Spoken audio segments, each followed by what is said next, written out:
So, very good evening to one and all.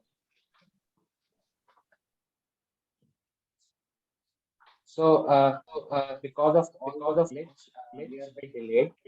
So, I welcome you all for this panel discussion session on building sustainability and decarbonization. It is being co-organized by Belgium and Ashray Chandigarh chapter. For today, we have our distinguished panelists from the Gujarat, Mr. Mallikarjun, Mr. Mukul Grover. Uh, can you just go to the next? Hello, ma'am, you have to share it now. Okay, fine, no issues.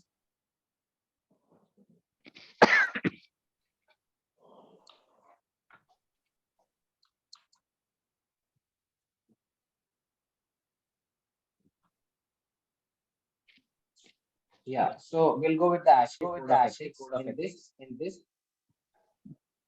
and all other ASHRAE labels. We will act with honesty, fairness, courtesy, competence, inclusiveness, and respect for others, which exemplifies our core values of excellence, commitment, integrity, collaboration, volunteerism, and diversity. We shall avoid all real and perceived conflicts of interest.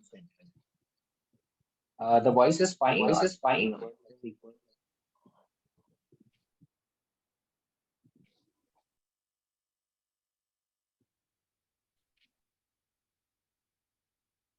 okay, so the slides tells about the ASHRAE society.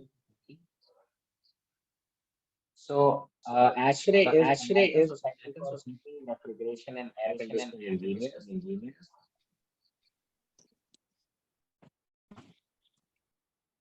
American Society of Heating, Conditioning. I think it is still equaling.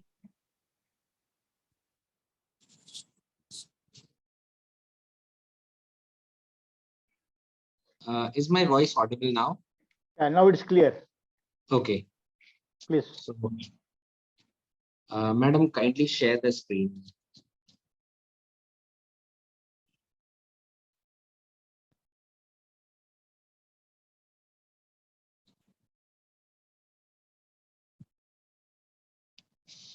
Yeah, so we were discussing about ASHRAE is American Society of Heating, Refrigeration, and Air Conditioning Engineers. It is a society formed by Americans, and it has around 51,000 members in more than 132 countries worldwide. Its members composed of building engineers, architects, mechanical contractors, building owners, equipment manufacturers, employees, and other concerned with design and construction as system building. Ma'am, next slide.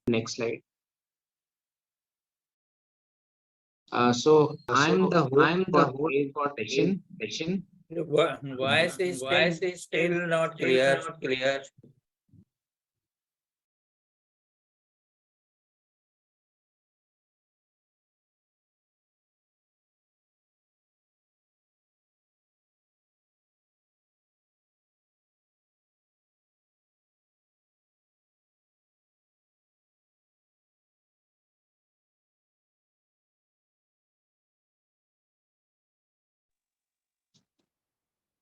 Hello.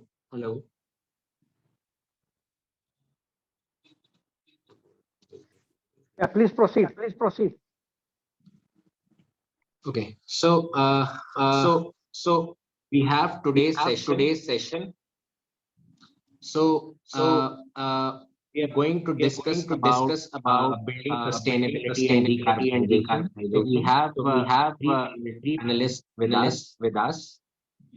So kindly move to the next slide.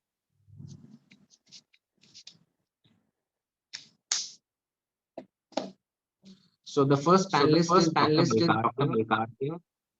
He is technical advisor having professional experience of more than 35 years in the field of civil engineering, renewable energy efficiency, construction technology and management, green building, EC auditing, etc. The second panelist for today is Mr. Malika Arjun. And next slide. Mr. Malika Arjun is certified energy auditor, approved and listed energy consultant in Papa Germany, energy manager. And the third panelist is Mr. Mukul Grover. He's past president, Ashray Chandigarh chapter, serving as secretary in the chapter, graduate in mechanical engineering. He's working with Mitsubishi Electric India Private Limited. So, as you all know, building decarbonization and sustainability is going to play a very important role in today's scenario. As you can see, climate change is playing heavily in the nature, and day by day, energy consumption is increasing, which leads to huge amount of carbon emissions and impacting the global. So, for today, we have the panelists, and so so we have the first question for Dr. Balekar. So, as buildings a significant contributor to greenhouse emission, what are the most impactful strategies for reducing carbon footprint of existing buildings, and what challenges might hinder their widespread adoption?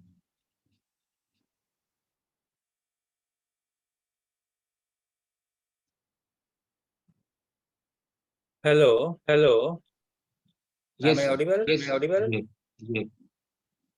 Yes. Thank you, Prateek, for introduction. Hello. Yes, sir. Yes, sir, You you're are audible. Yes, You can speak more. So first of all, I congratulate to Parijay and Ashray Chandigarh chapter for organizing this beautiful online program on the theme of Ek Nayi Azadi 2023. It expresses our concern for the freedom from the bad environmental experiences and bad habits of human beings in terms of pollution, wastages, corruption, racism, inequality. So let us improve ourselves and enjoy Ek Nayi Azadi in 2023 with good environment of fresh air, water, healthy food, comfortable shelter, good education, and equal opportunities. So this should be our ambition in future life. When we are talking about the greenhouse gas emission, that is GHG emission, climate change and global warming, we are experiencing a rise in temperature and air pollution, water pollution due to deforestation in large and burning of fossil fuels like coal and petroleum for power generation and run the industry. The fossil fuel reserve is depleting day by day, as you know, and also polluting the environment. So we are to think and adopt renewable energy resources like solar, wind, biomass, etc., which are abundantly available and sustainable. Therefore, building sustainability and decarbonization is an important subject to get this Ek Nayi Azadi for today. Global temperature has already increased by 1.5 degrees centigrade, and international conferences as well as discussions are going on to limit this global warming to 1.5 degree centigrade so that it cannot increase furthermore. And the number of United Nations climate change conferences are going on. 27th COP 27 has already held. And in India is also doing well in this area. So in COP 26, when it was held in Glasgow, UK in 2021, Indian Prime Minister has made some commitment, and therefore he sets the goal for India for combating climate change, and it was also known as Panchamrit because they have given 5 targets to achieve combating climate change for Indian context. The first was that India's non-fossil fuel energy capacity is required to be achieved by 500 gigawatt by 2030.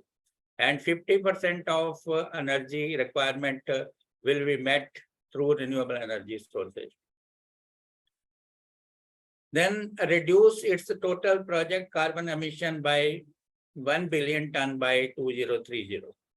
And also reduce carbon intensity of its economy to less than 45%. And most important decision was taken to achieve the target of net zero emission by 2070.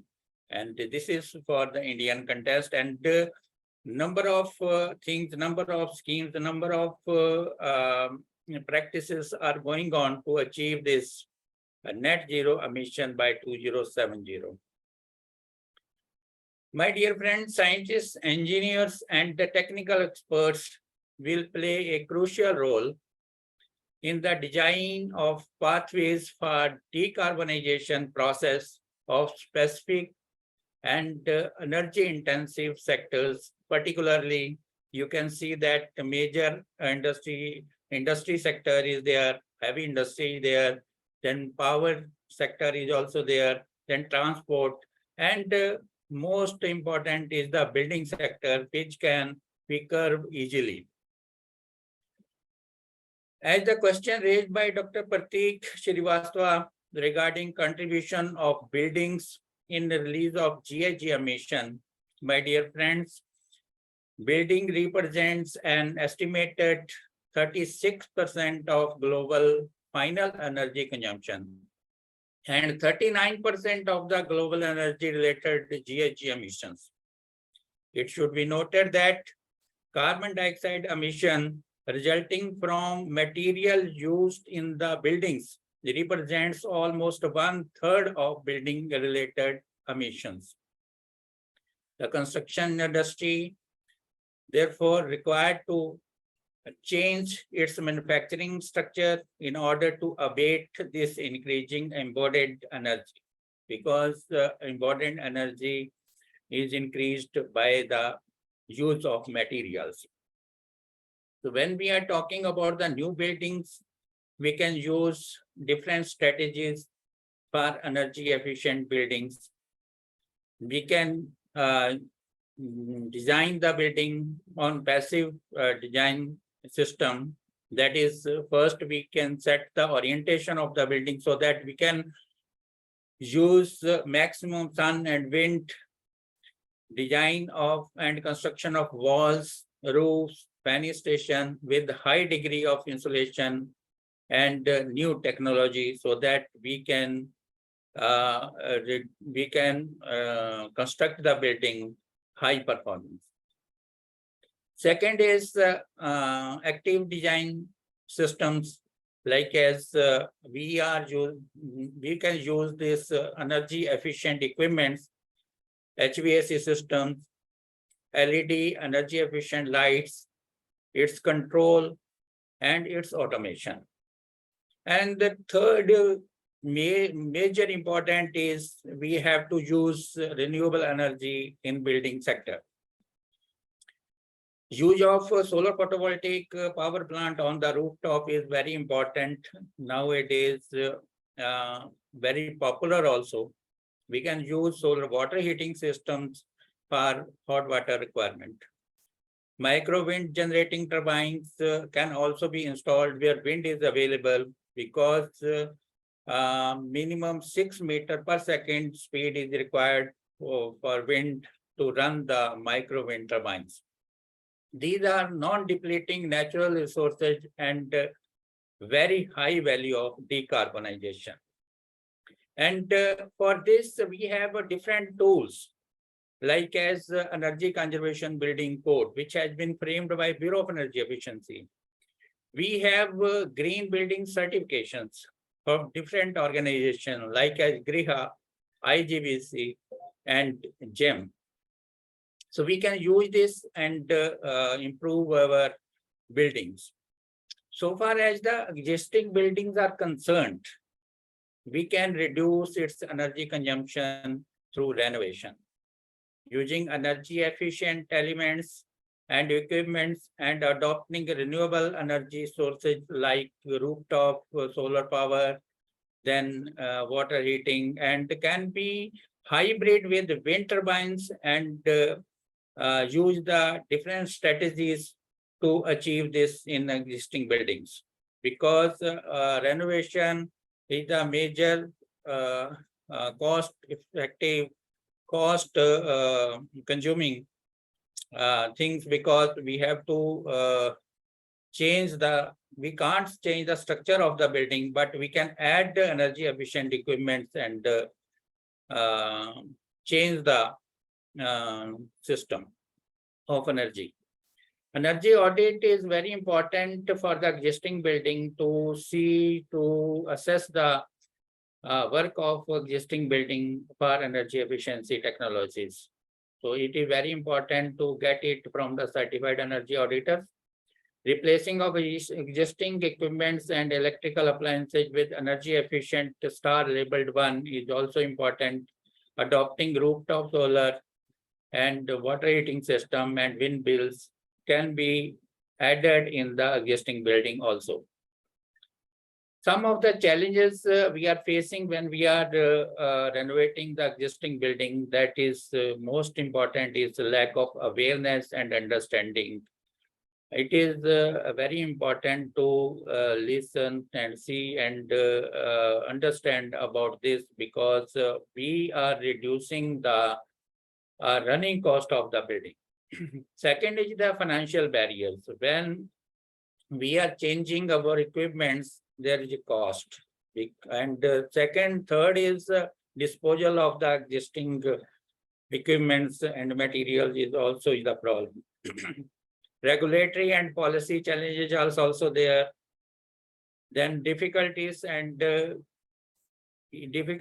grantee for taking soft loan is also the problem. Lack of performance contracting of energy efficiency projects is also the problem.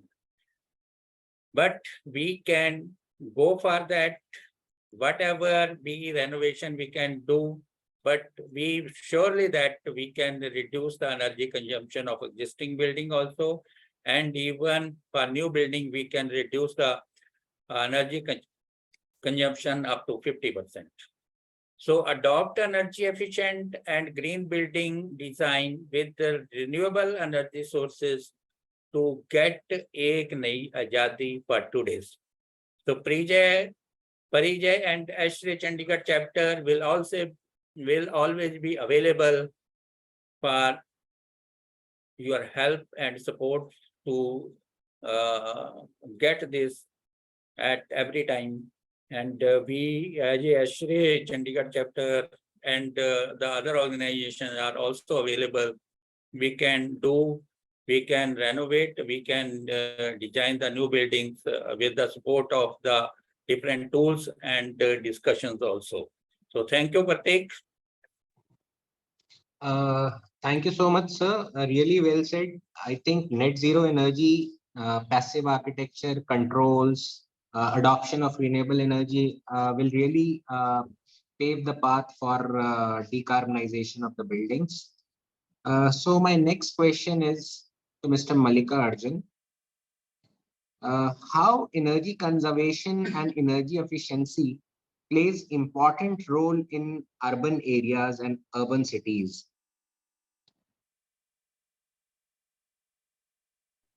Yeah, thank you, Mr. Pratik. It's a good beginning that Dr. Balkar Singh has made things very clear as to what we require. In a small, in a few words, he has set the roadmap as to how best we can. Now, to put things right, from my perspective, how energy conservation and energy efficiency plays important role. Now, there are two things which I see.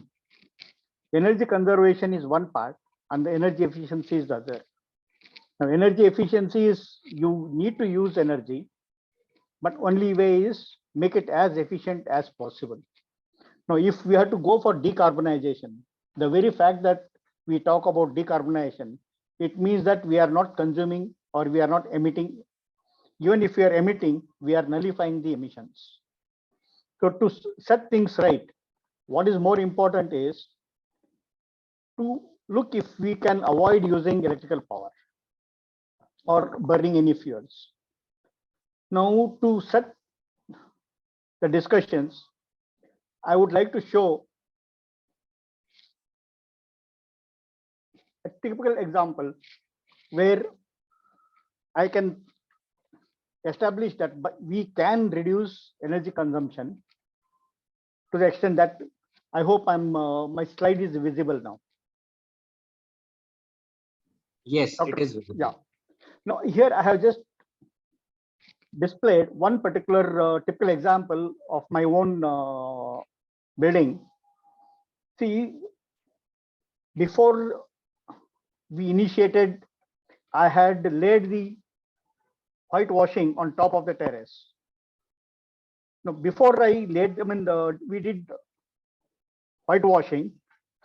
I had taken the thermal imaging analysis, and you can see the yellow strip that's here. I have encircled that. The maximum temperature that was recorded was 43.8 degrees centigrade on the terrace. And there are two spots.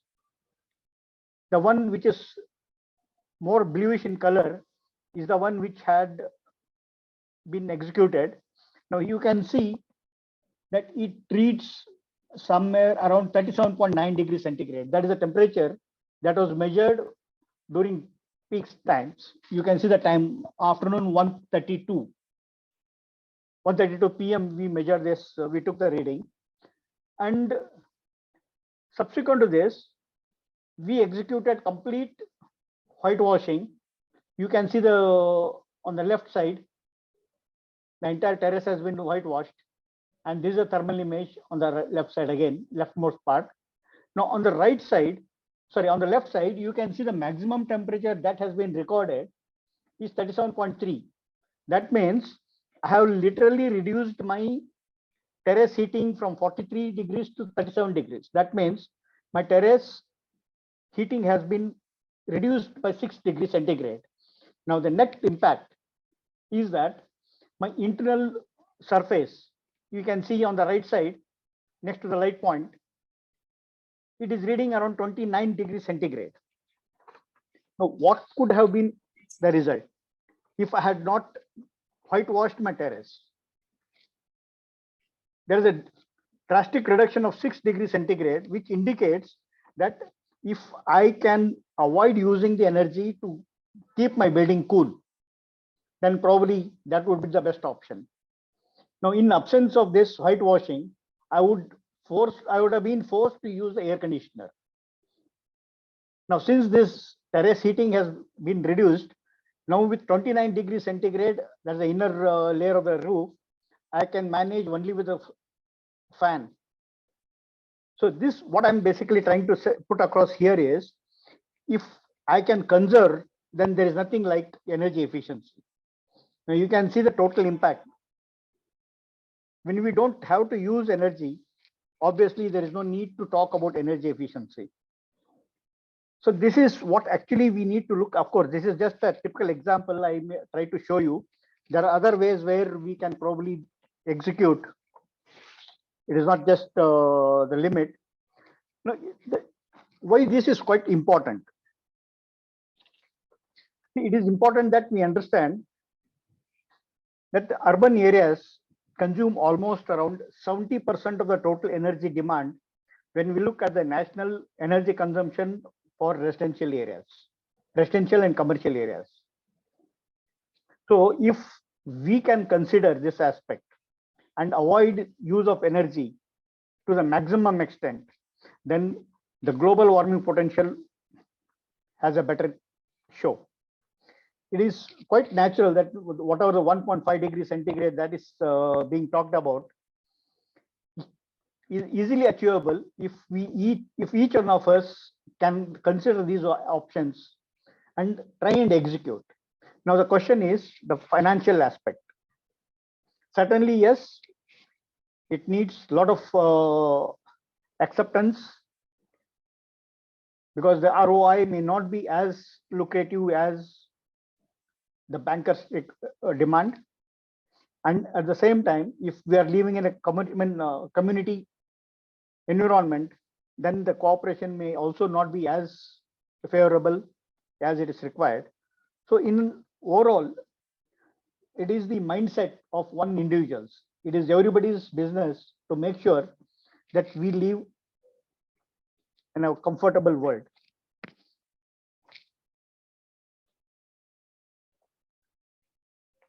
Now, this is quite significant because in this 70% of the energy that the urban structure consumes, 60 to 80% of the energy is again spent only on heating and cooling. So this is another quite important factor that we also need to consider.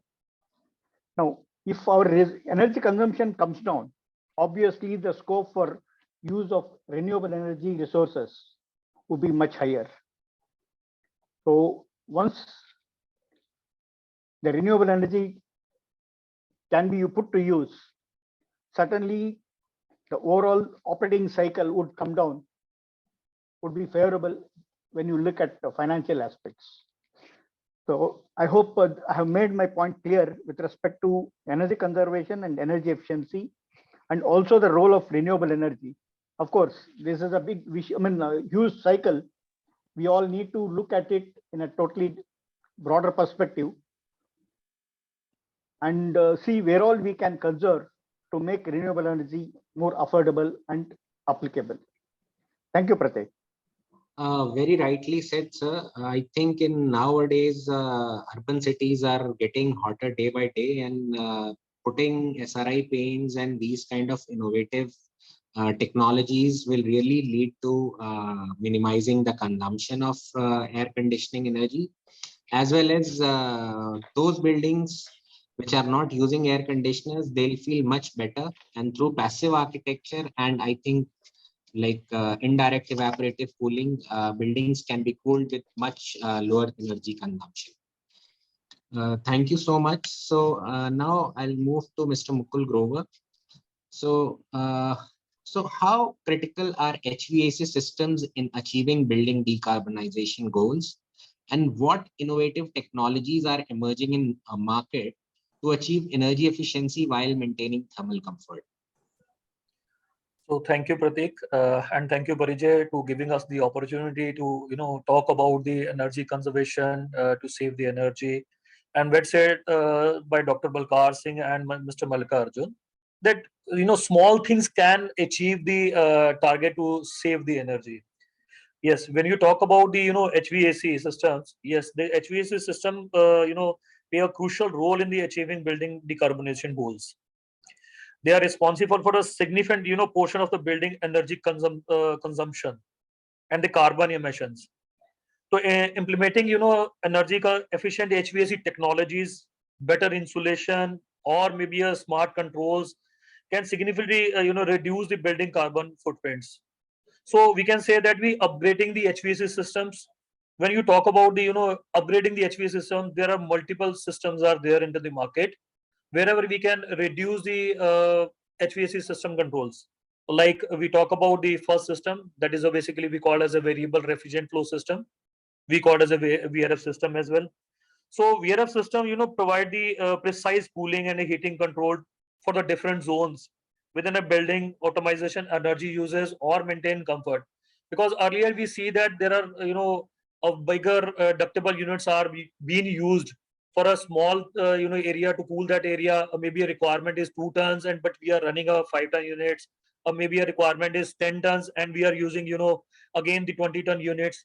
So VRF system has been changed into the system wherever we can use the optimization system. Wherever the requirement is 2-ton, machine can operate at a 2-ton, or maybe a requirement is 0.8-ton, machine can be operated on a 0.8-ton as well. And when you talk about the other system, the heat recovery ventilation systems, wherever we have to add some of the fresh air into the systems, and we require to maintain the temperature inside the building. What we will do, these system capture the reduce the heat from the exhaust air and improving the indoor air quality while reducing the energy required to heat or cool the incoming the fresh air system. So these are the also system which can reduce the running cost of the air conditioning system. Then we can have that different advanced heat pump units, wherever next generation heat pumps are highly efficient, can be provide both heating and cooling, and making them the suitable for various climate and buildings types of system. And again, I'm talking about Dr. Balkar had said the the insulation factors. When we talk about the insulation factors, yes, we'll have to see the orientation of the building, how we can design the building, from where we can run the air system in the building, so that we can save the energy running cost of energy. And the another system we are now seeing in the market, that is basically a radiant heating cooling system. And this method is also unless panels or turbine walls or ceiling floors to transfer the heat directly to the occupants and the surface, offering the efficient and comfortable temperature wherever we feel that we can cool one of the wall, which can maybe a 24-degree or maybe a 23-degree, which reduce your running load of your air conditioning. Maybe a 20% or 30% role of the air conditioning can be reduced with these type of systems. Then we can say, so these are the technologies we can adopt, so that we can reduce our energy as consumption in HVAC industry. Right, Mukulji. I think proper sizing of the system and utilization of the new technologies and energy efficient technologies can really help buildings in reducing the carbon emissions and having better energy efficiency for meeting the thermal comfort in the buildings. Yes. I'll go back again to Dr. Balkar. So now, as you told in the response that as our country is already having the target of net zero energy by 2070, so the concept of net zero energy buildings has gained attention. What are the core components of net zero energy building, and what are the challenges associated with achieving and maintaining this status over the long term? Because usually achieving net zero is one thing, but maintaining it for a longer time and for a decade is. So what are the challenges are associated with it? Thank you, Pratik. Yes, nowadays, as gradually in view of the environmental concern, awareness through introduction of various acts, codes on energy conservation, people are thinking for energy efficient building and energy efficient houses. You can say that buildings nowadays are expected to be designed to meet higher energy efficient, to meet higher energy performance. Performance, better word, you can say that.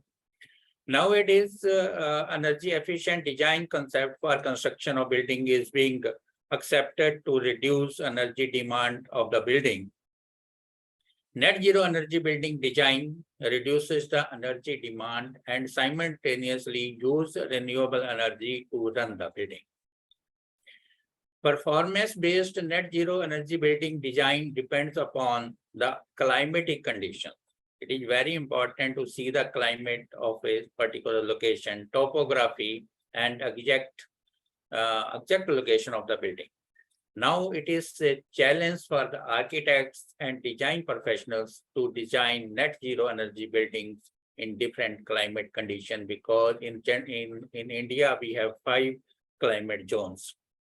One is cold, then the other is composite, and there is a hot.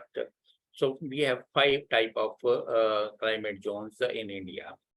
So far as the definition of net zero energy building is concerned, net zero energy buildings are highly efficient buildings and extremely low energy demand.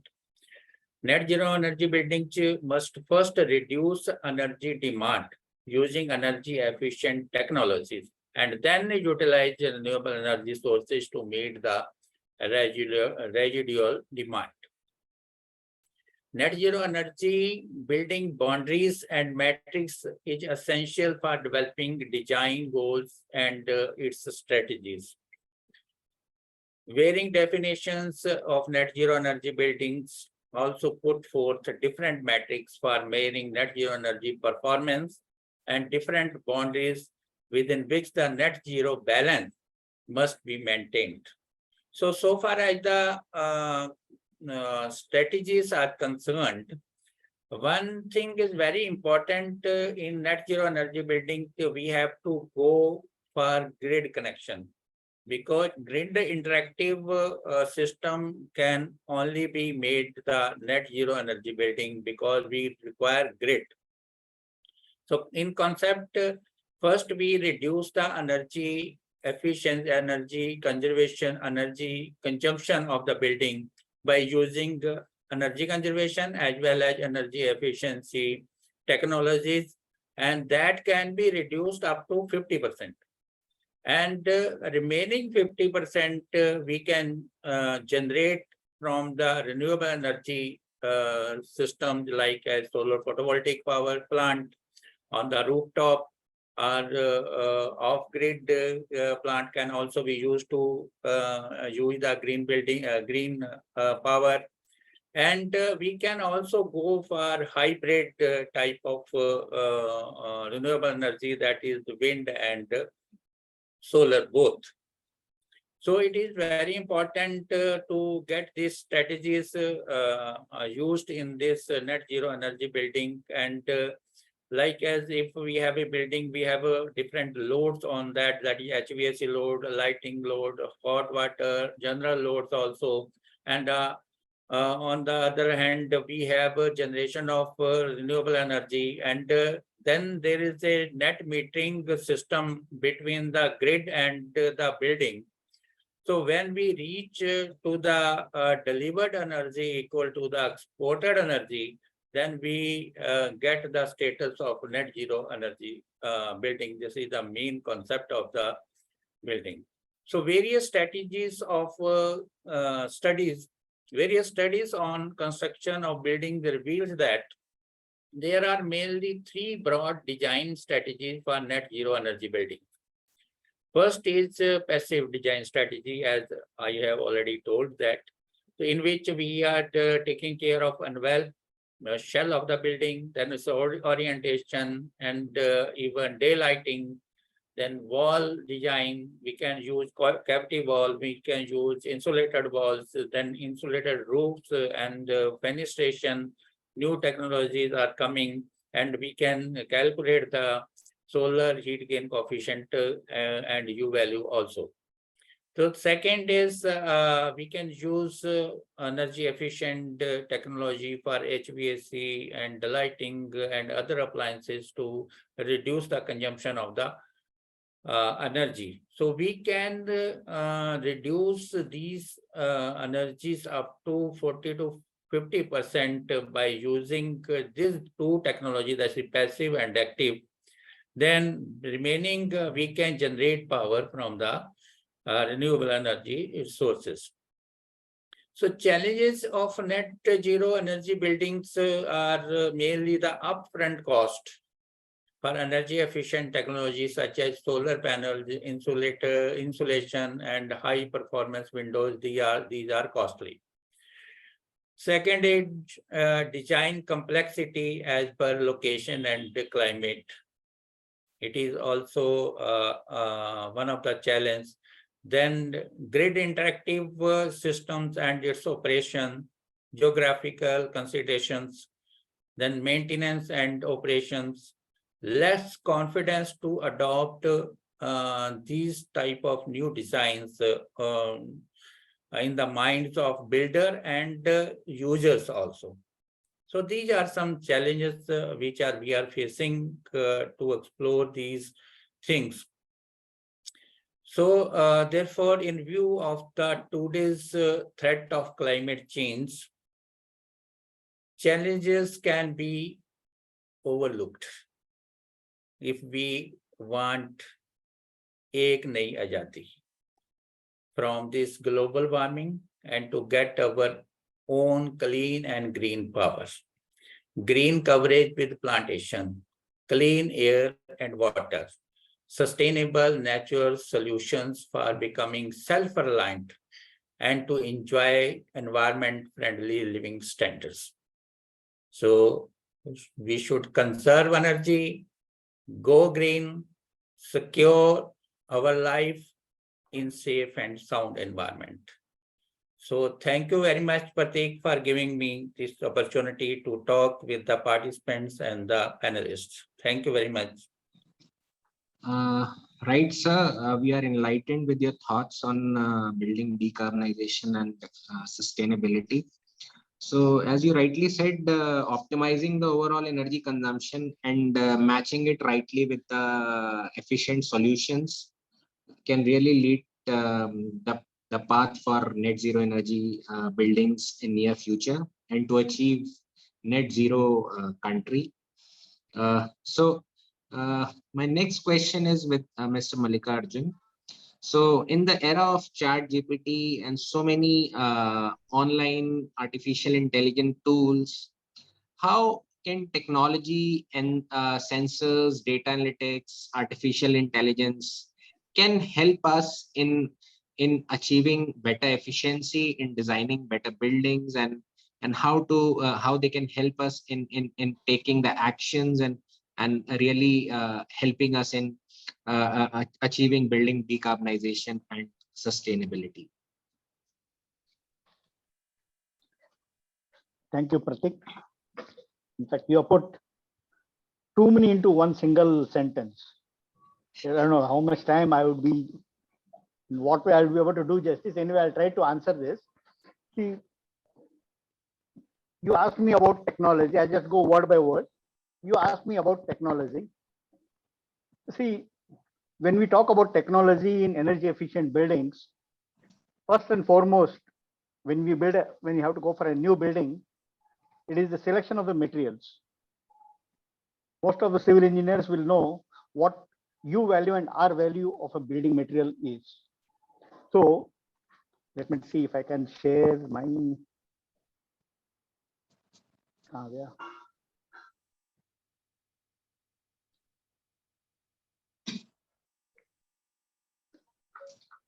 Okay. So when we have to talk about decarbonization, it is more important that we again understand the technical specifications of the building materials that we use. I already said about U value and R value. Now, to understand better, let me, I think, go ahead and show you this. Whatever heat that comes in, that touches the surface of the wall, is either rejected or retained. So what is rejected is basically the U value, and what is retained is the R value. Now, going further, if I have to put it across in a much better way, I think I'll, instead of going into the slide presentation, let me just see. Yeah. See, if I can insulate my external walls. Now, this is with respect to existing buildings. Now, we have good number of insulation pads. If I can encapsulate my building with these insulated materials, then we can save good amount of energy, which we either use for heating or cooling. The other option is basically the technology that we talk about, Usually we all have one single glass paneled windows. Now, if you can go for three panels each of different thickness, then the amount of energy savings is again quite very, I mean, I would say very attractive, where the ROI would be less than 1.5 years. Now, the third option is basically using solar shades. You see, most of our buildings, we have curtains inside the room and nothing on the outside. When we choose this option of providing curtains inside the building, we have already invited our enemy. It is already present and we are trying to put a barricade so that it doesn't touch us. But then he is already doing harm by making his presence felt. If I were to prevent him getting into my premises by providing external shading, then he is totally out of our boundary and I don't have to worry about energy consumption or whatever the resources that I need to put across. Now, the third option we talk about, the other option about using sensors. So when we use sensors, we need to consider the room temperature, the indoor air quality, the humidity that we are staying in, and also the extent of light level. Now, if you expose yourself directly to sunlight, then probably you might feel the lot of strain on your eyes. So the light penetration should be optimal.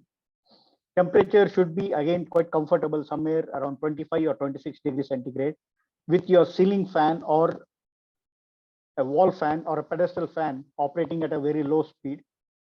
The indoor air quality is another quite important aspect, where if you are sitting in an air conditioned room, most of us feel tired or we feel uneasy. It is important. See, we are sitting in an air conditioned room, still we feel we have been exhausted. Now, basically, it is not that we are doing anything extra or anything hard or any hardship. What is more important is the basic rise in the CO2 level, the carbon dioxide level, the air that we breathe out, which is high in CO2 and which is also warm, results into this fatigueness. So constant monitoring of CO2 level in the room is quite important. Anywhere between, if I were to go into a forest, it would be somewhere around 400 ppm. If any of you can have an option of measuring, early morning, it would be somewhere around 800 to 900. By noon, you would have touched 13 to 1400. Now, that is one important reason why most of the people sitting in the AC room always walk out for refreshments. Now, this is another quite serious consideration.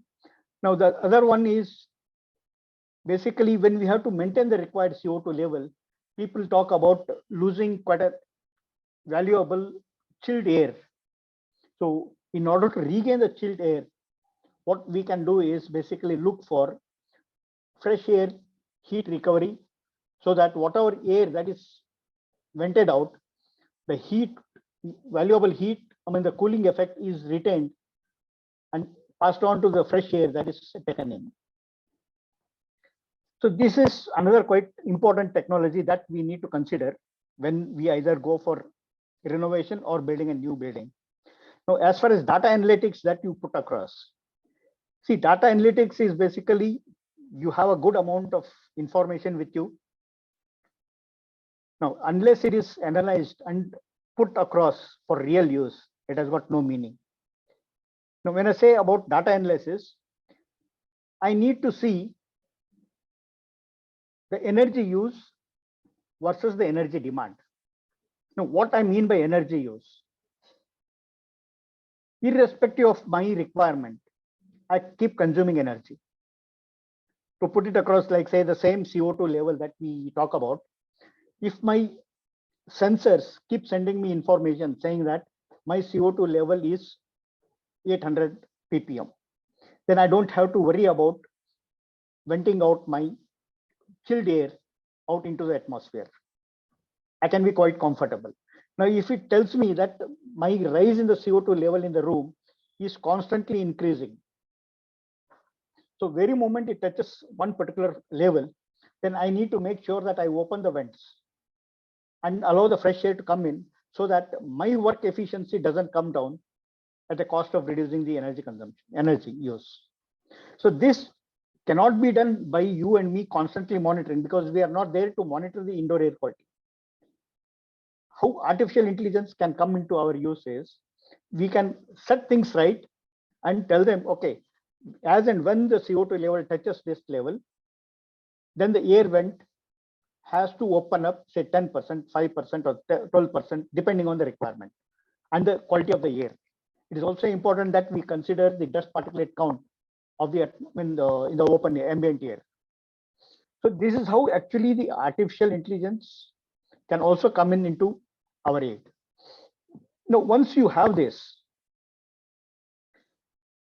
what an energy auditor will look at is whether the energy is judiciously used or not. Now, when I talk about energy audit, most of us are in the habit of saying that, okay, you replace this unit with so and so energy efficient unit, you will be able to save on energy costing. Now, from my point of view, it is not just the replacement. It is how best the asset is put to use. What is the actual energy demand? What is it that we are doing? How we are operating? And to what extent we can extract the best possible savings out of the existing system. But to do all this, the placement of sensors, analysis of the huge chunk of data, and passing it on to the artificial intelligence tools, and more and about that, operating this information with AI tools and actuators to see that the things are always maintained optimum. Now, if I say 800, it should not, my CO2 level should not exceed 800 ppm, then the actuator will always make sure that it either opens or closes to see that the CO2 level is 800 ppm. Now, if I program a system saying that my indoor lux level should always be 200 lux. Now, this is a highly debatable issue, but since the international standard talks about 200 lux, which in today's perspective, I don't think it is genuine, it's right. So even if you take the 200 lux level, which I think the best would be the engineers sitting there to decide whether they require 50 lux or 200 lux. And when you send this signal to the, when the sensor sends a lux level, and the AI tool activates the curtains or the lowers in such a way that the lux, the light penetration is regulated. So these are some of the tools that actually help us in such a way that the energy auditor will be able to put things across rightly, so that the ultimate goal of human work efficiency or the equipment asset work efficiency doesn't come down. Because energy auditing or energy savings has got no meaning if you try to compromise on your total work done. Your energy consumption has to be related to what actually you churn out at the end of the day. So these are some of the things that we all need to consider.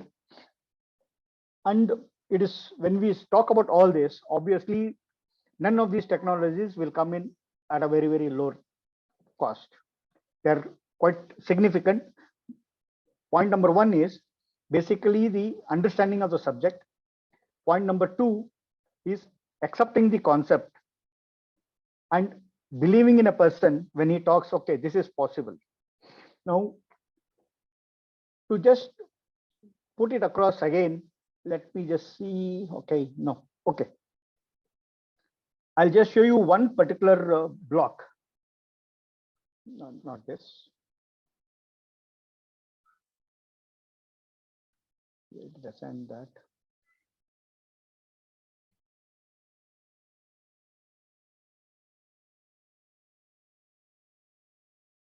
I'm in fact quite happy to say that I have been very closely associated with a company called Broad, which we all talk about as, it's basically a Chinese company, but very well valued and works on good ethics. In fact, the cost of each of these products is almost 2 times the price compared to the other products. Now, if you can see this, it's an office with 400 occupants. Floor age is around 4,200 meters square. Built in 1994, but renovated in 2008. Before renovation. Your presentation is actually not showing on this page. Okay, 1 minute.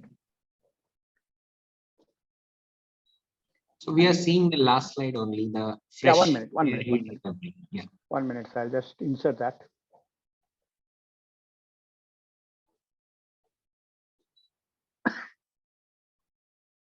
Yeah, now it has come. Office building.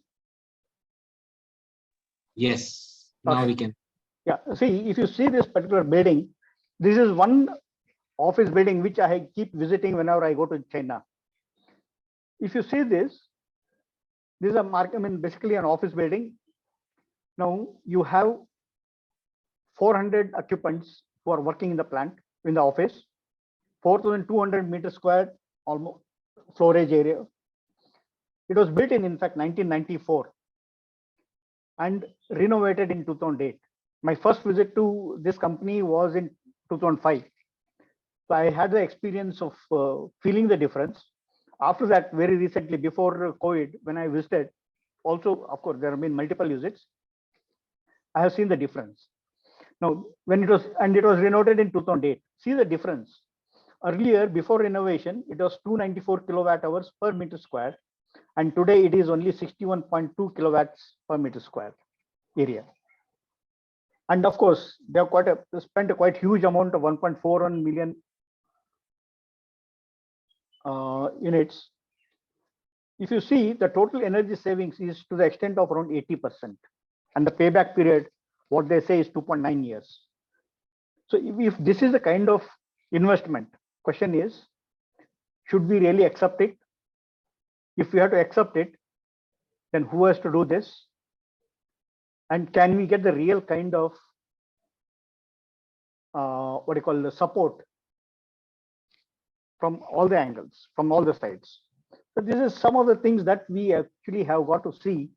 And these are the things where all this new terminology like artificial intelligence, virtual reality, augmented reality, or need to be brought in and then put into use. So this, I think, I have made justification. I don't know how to what extent. Each one of them is a special subject and will call for a detailed discussion. But to the possible extent, yes, I have put it across. Over to you, Pratik. Right, sir. Actually, right design with right intent and expertise can really help us in bringing the energy consumption down. And especially in either it is in existing building or it is in new building. If we really design it in a appropriate manner with right kind of technologies, now that kind of energy performance can be easily achievable. And many buildings in India also, they are performing very well. So I think we have to go a long way, and right amount of knowledge and right design can really help us in doing so. So thank you so much, Mr. Mallikarjun. Yeah. So now we have the last question for Mr. Mukul Grover. So as we are neighbor to Himachal and we are seeing so much impact of climate change. So as we can see, I have seen in hot and dry climate and different climates, we are seeing different behavior of climate. So hot and dry climate is facing humid portion of the time for longer period. So as climate resilience becomes more crucial, how can HVAC system be designed to adapt to changing climatic conditions while minimizing their environmental impact? And I would also like to know some of the names of the project where HVAC systems have significantly contributed in reducing the building carbon footprint.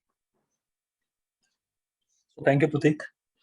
So as you already say that we are sitting here in upper northern area, wherever we feel that we had seen the hot air of maybe a 43 degree or 45 degree, and we are feeling the cold air as well. When you talk about the crucial of the HVAC's design to adopt the changing of the climate conditions, we'll have to see many things in that. The first we can say are the weather data integration, the integration current and the future climate data info system design to anticipate the extreme weather events and adapt the HVAC operation accordingly. Because whenever you are if you see this time we are facing some problem in Srinagar, wherever we seen that the temperature is touching on 35 degree. Earlier if you see it after before 10 years, the weather maximum touching on the 28 degree or 29 degree. So we'll have to see the extreme weather events, how we'll have to design the HVC conditions for next 10 years or 20 years to see the weather conditions. Or maybe you can say the another things like the air filtrations. What is the air quality right the moment, and what will be the air quality in coming 10 years or maybe 20 years? Enhance the air filtration and the purification system to migrate the airborne pollution during the events like wilders or the dust storms as well. So we'll have to design as a modular design system, use modular design components, or that can be quickly replaced. Like Mr. Mallikarjun said that they had replaced the building with a new building. So we'll have to see system like that. We can replace the system quickly or upgrade the system in case of the damage of system from extreme weather conditions.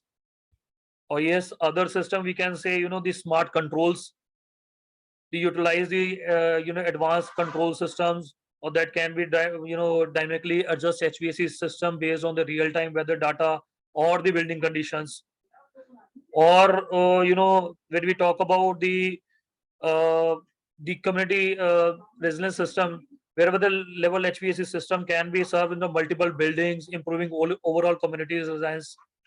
That can be we can see the HVAC is designed to adopt the changing climate conditions. Or now when you talk about the provide examples, so I might be again say to Dr. Balkar, because when we talk about the PEDA building, that is the building which is basically a significantly contribute to reducing the building's carbon footprints. So if Dr. Balkar told about the building, he can much better tell about the carbon footprints in of PEDA buildings. Dr. Balkar, are you there, sir?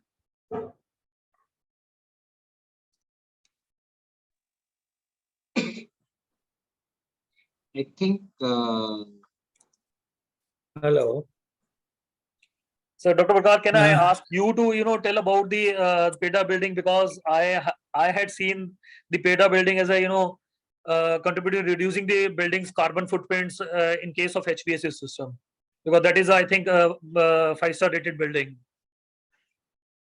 Yes, we have actually reduced first energy consumption through various passive architecture, and then we have reduced the energy consumption through the energy efficient devices.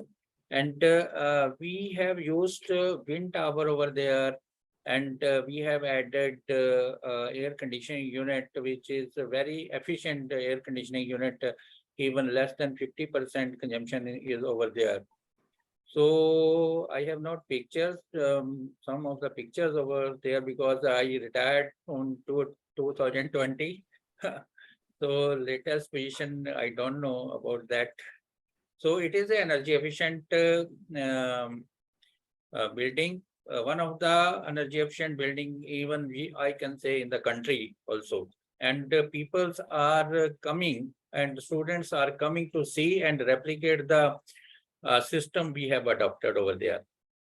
So thank you very much for referring this PEDA building. So that is all from my side, Dr. Pratik. Now over to you. thank you, Mukulji, and thank you, Balkarji, for throwing light on on this topic. So, first of all, I would like to thank all the three panelists for today, Dr. Balkar Singh, Mr. Malika Arjun, and Mr. Mukul Grover. Now, the session is open for discussion. So, if there is any question from the participants, they can write in the comment box or they can ask directly.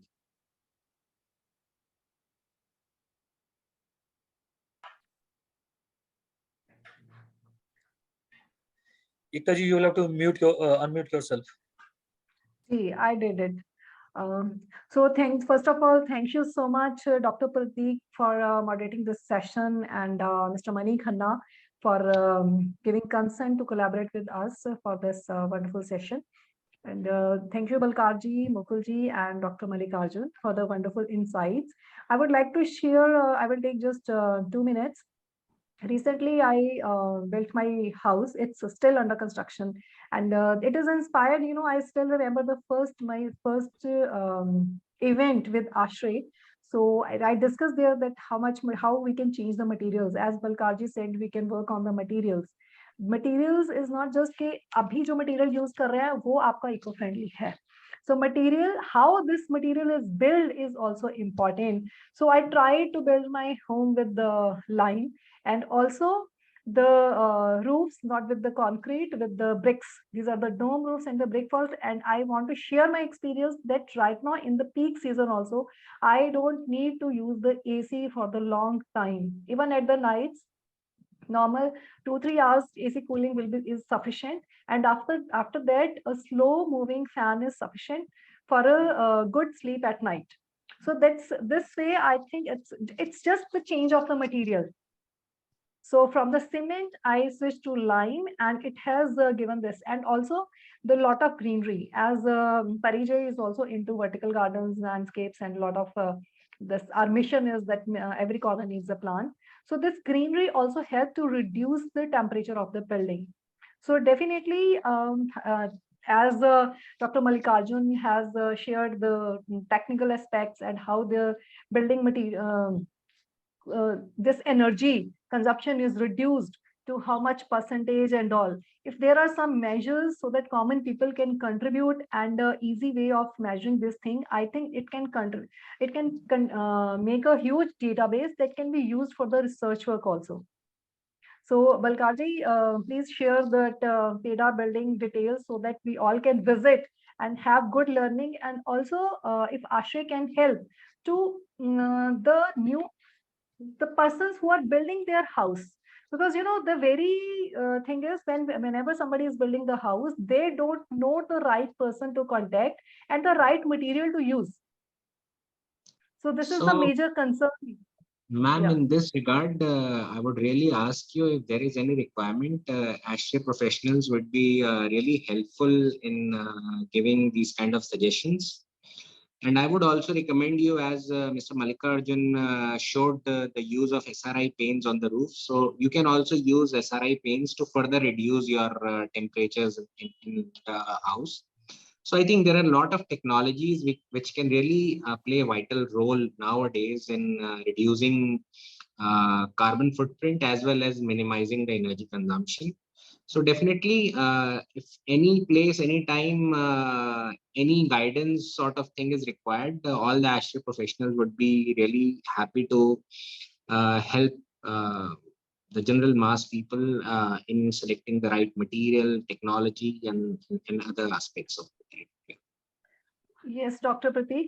Actually, my point is, people don't know how to conduct, and if we can continue some training sessions or something, so that every layman can come to know that they can convert their buildings to the green buildings instead of living in the sick buildings.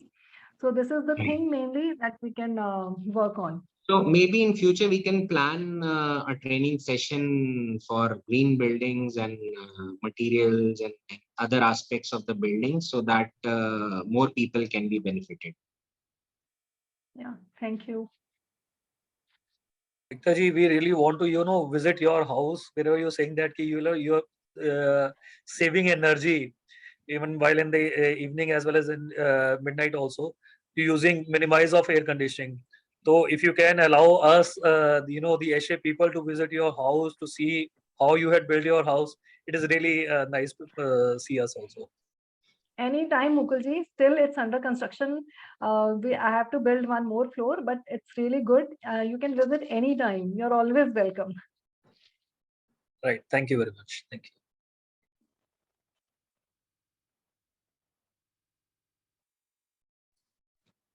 So I think now we are at the end of the session. So once again, I would like to thank Parijay, Ekta Madam, all the panelists, and Ashtray Chandigarh chapter and Parijay for doing this event. Thank you very much. Thank you. Thank you, Dr. Prateek.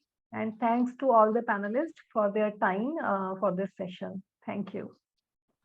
Thank you very much. Thank you very much. Thank you, Balkarji. Over to you, Seema.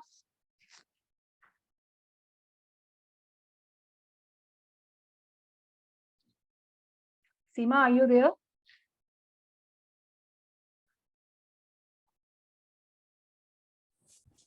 Just give me 5 minutes, dear. I'll be joining you all. Just a moment, Dr. Balkar, I request to my panelists that there is a question from Mr. Dilip Nath.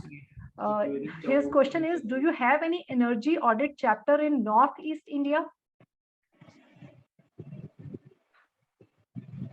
Dr. Balkar? Yes, ma'am. Sir, there is a question from Mr. Dilip that do you have any energy audit chapter in Northeast India? So would you like to answer this?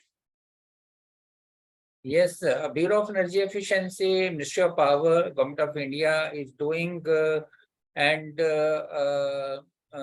establishing this resource person, that is certified energy auditor for whole the country.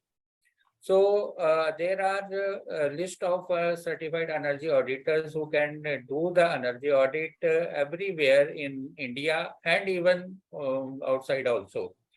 So we can get the help from that for doing that. And also we have a state designated agencies in eastern states. Every eastern state have a state designated agency like at PEDA in Punjab. Every state has a state designated agency. They can help them to construct this energy efficient building as well as implementation of energy conservation building code in eastern states. So actually, that question I asked regarding our HEIs, we need to go for that energy audit, environment audit, everything for every year. And I am actually looking after those matters, mainly for sustainability context. So that regard, my university in Tripura, so that's why I need some person from this region only. If you have, then if you share, please, it will help to us. actually, we can send the list of the persons if you can send your contact number and or yeah. Can I answer? Even Malika Arjun is doing the work for all the India, even abroad. He can great. he can help Kevin. Sir, Okay. I'll keep are you contact. from an university, Mr. Sunil? Yes. I am from ICFA University, Tripura. Yes, I am from Okay, university. so in that case, I think University. you were referring to requirement under criteria 7 for NAC accreditation. Yeah, exactly for criteria. Okay. So there you have 3 audits. And I am looking after that. Yeah, one is the energy, other is environment, and the green audit. Yeah. You need to get 3 audits done. Of course, all the 3 are to be done by one qualified engineer. But anyway, see, it's a good thing that you are part of it. And as university, I think, yes, you are a knowledge sharing center. It would be good. In fact, we have also been doing, but I don't know how far it would be genuine or cost effective for me to travel all the way from here to Northeast. You could probably discuss. I think you can take my number I can see if I can depute somebody or Sir, someone who is there near to you. please your number, sir. 94490 94490 33 33 505. 505. Yeah. So 94490333505. Yes, sir. Thank You can you, get in sir. touch with Thank me. you, sir. I'll see if I can help you out on that. Okay. Thank you You're so much. from which place, sir? You're from which place? From I am from Tripura, ICFA Okay. University, Tripura. Okay. And I am mainly looking after that NAC as well as SDG, 17 goals of SDG for Higher Education Institute. Okay, So those okay. things Right, sir. I am looking after. That's why No, I in need fact, it is a very interesting subject. People do not know what is energy audit. I mean, they know what is energy audit. They know what is environment audit, but very few people can differentiate between environment audit and green audit. Both of them look to be the same. So there is a lot of confusion. Okay. Okay. Thank you so Sir. much. Thank you, sir. Thank you. I'll keep in touch with you, sir. Yeah, please. Okay, thank you. Thank you.